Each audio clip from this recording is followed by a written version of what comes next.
please. You're welcome. Thank you, Mr. Phelps, for coming here, and I have two questions. One of them is, how do you think, does Russia have any potential in innovation sector if we consider what kind of labor situation in Russia, I mean brain drain, and political system? And the second question is, what do you like and what don't you like about Moscow State University?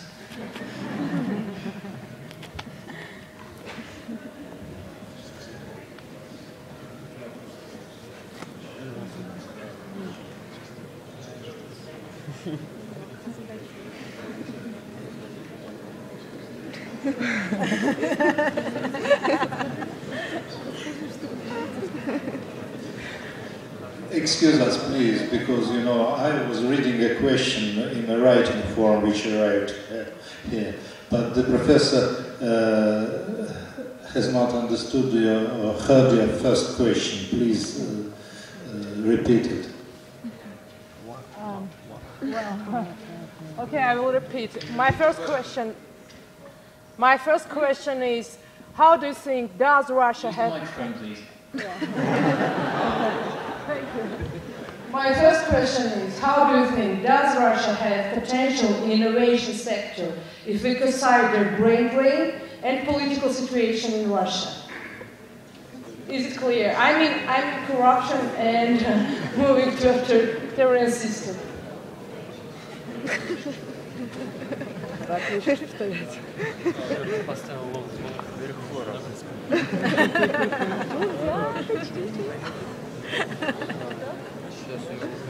Well, you have to do the best of what you have. And if you can improve the innovativeness of the Russian economy, a lot of the brain drain will reverse direction and brains will come back. So,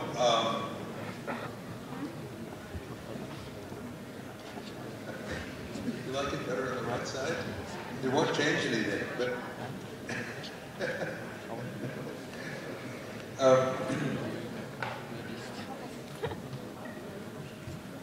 yes, I understand the brain drain is a very serious problem, and that's why I said in my lecture, if you don't start up indigenous innovation, you'll lose your best labor and your capital. You won't attract investment, and you'll lose some of your best workers to overseas countries and companies. So,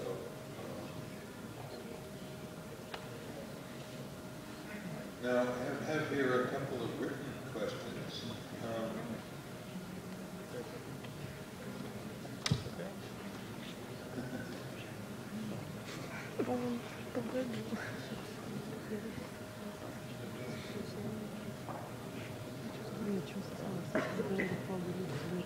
Did I think about the Nobel Prize before I won it? Well, of course, I did have some thoughts about it at one time or another. I was pretty sure I would win it at first. But then when I didn't win it year after year after year after year, I began to think, gosh, maybe I'm not going to win it. And then I won it.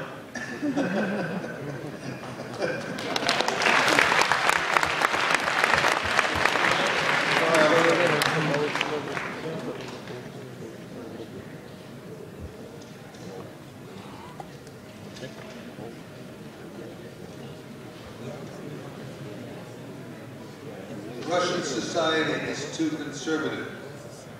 Is there a chance that a society will not accept innovative projects? Yes, the world is full of very traditional societies, and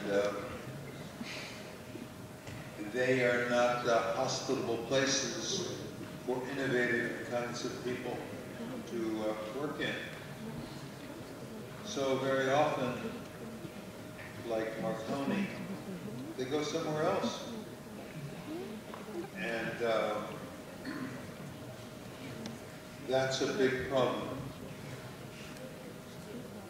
By the way, somewhere in my talk, I forgot to mention something that's may interest you. You may think, well, this talk of culture and values and attitudes and beliefs, it's kind of interesting, but it's not really science. It's not really anything you can get your hands on. But actually, you can get your arms around it. There are some brave sociologists who, 30 years ago, began surveying households to ask them questions that would show their attitudes and their beliefs. And a young collaborator of mine and I constructed index, I don't know whether you understand this, an index of modern values. We take the proportion of the population in the country who subscribe to a certain attitude or belief that's modern in nature. Like, is it okay with you that you have to compete for your job? If you say yes, you're a modern guy. If you say no, then you're not modern, you're pre-modern, you're traditional. Okay, so we do this for 5 or 6 questions. Excuse me, and then we take an average, and we call that the value of the nation's modernism index. And we do that for about 20 countries. And then we find that there's a strong correlation between the level of job satisfaction in countries, on the one hand, and their devotion to modern values, on the other hand. Countries where a high proportion of the population subscribe to modern values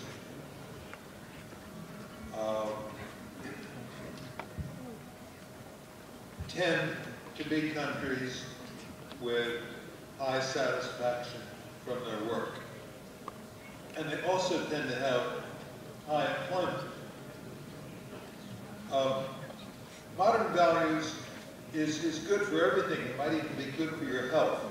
I don't know. I haven't tested that yet. But it's trouble.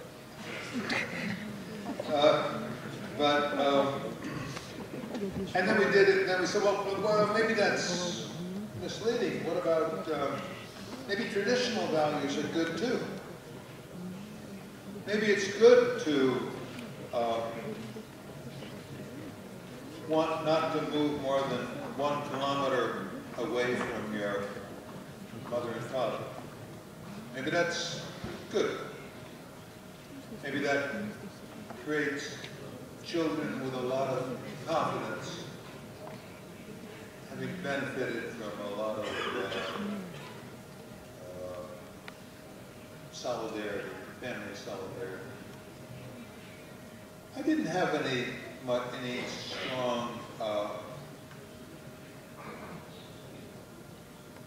strong guess about how the results were going to turn out. Whether a high score on the index of traditionalism was good for job satisfaction or bad. It turns out that maybe up to a point, traditional values are actually good. But if traditional values are very strong, that's bad. And so out of that, some interesting interesting results came out.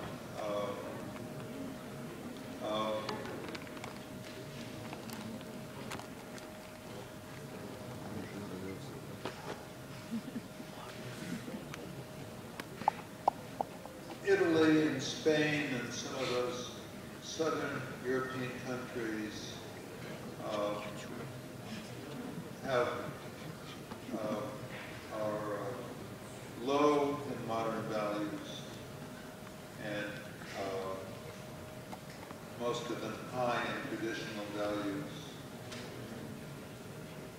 And they're also low in job satisfaction, low.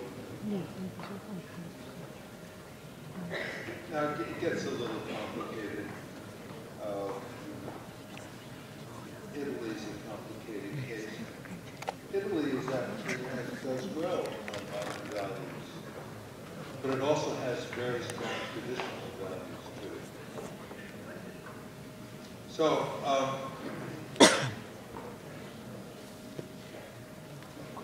think I said enough about that. Thank you.